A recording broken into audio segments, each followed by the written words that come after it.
is a story of a man named Mr. Wormold who sells vacuum cleaners in pre-revolutionary Havana, just pre-revolutionary Havana. He's approached by the Secret Service of London, of England, and is created as an agent for them, and hilarity and madness ensues. Graham Greene wrote novels, of course, and we know him as a novelist, but he also wrote what he called entertainments. And he didn't intend, I think, to have a great deep message with this work. However, since he's a novelist, and a great one, the entertainments have depth. So this would be an entertainment with depth, or a deep entertainment, however, not necessarily in that order.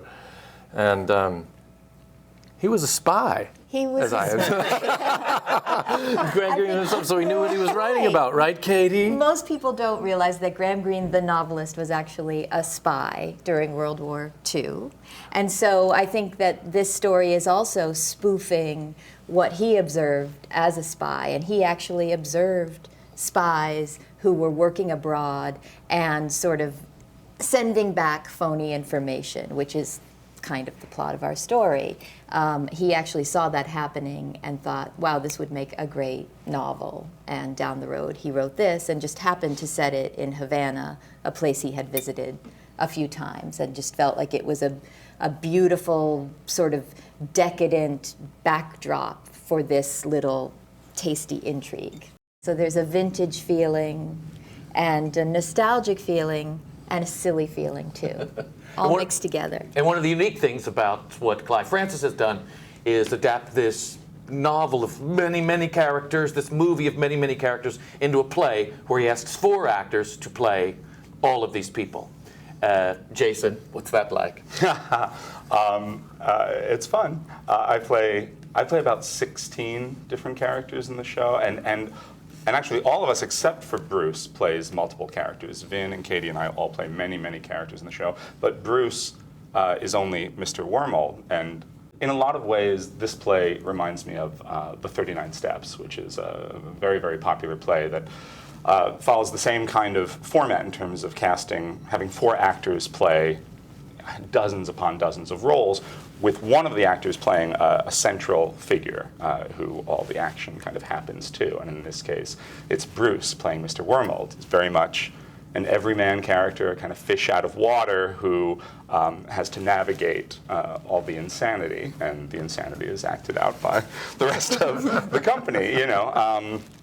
It's really, really fun, and I think any audiences who may have seen that play, it was a very, very popular show, this is very much in that vein. Even a lot of the intrigue and the spy elements are similar, but also the multiple characters and how kind of crazy we have to get while the central figure really remains grounded and empathetic, and we really, really care about his journey. So it's very fun to watch in rehearsal when I'm not playing one of these many cops, waiters, Cubans, Germans, Brits, whatever I'm doing, to actually like watch what Bruce is doing and telling that story and making us care about this journey. You know, we all wind up switching genders at various points in the play. So I mean, it's very, very fun for the 3 of us. And like Vin in particular actually embodies in a couple of his characters a lot of that kind of fun, kind of like the old world kind of nostalgic view of spies. Spying. That kind of Yeah. It's you know, the pre-computer days, all of the intrigue and espionage happens through, you know, diplomatic pouches. They go back and forth between Havana and Kingston and London, and the messages between the spies are, you know, in this very intricate, we're not even quite sure we understand it, code that translates Shakespeare that's already been translated into something simpler, and you know, using line numbers and word numbers, and it's very complicated. But and you know, using invisible ink to write the messages, and taking micro photographs that you put on the back of a stamp and then mail and then put in water. So it's that kind of even pre James Bond a little bit. It's pre-gadgets. Everything's written out by hand and typed up, and people are getting, you know, poisoned maybe with with crab appetizers and things like it's very sort of old-fashioned, nostalgic spy story, and then humor, of course, comes with that. Like seeing the way they used to do it. Now we would think, oh, how quaint, but. So where's the gender stuff? Well, there might be a moment in which I play a stripper, maybe.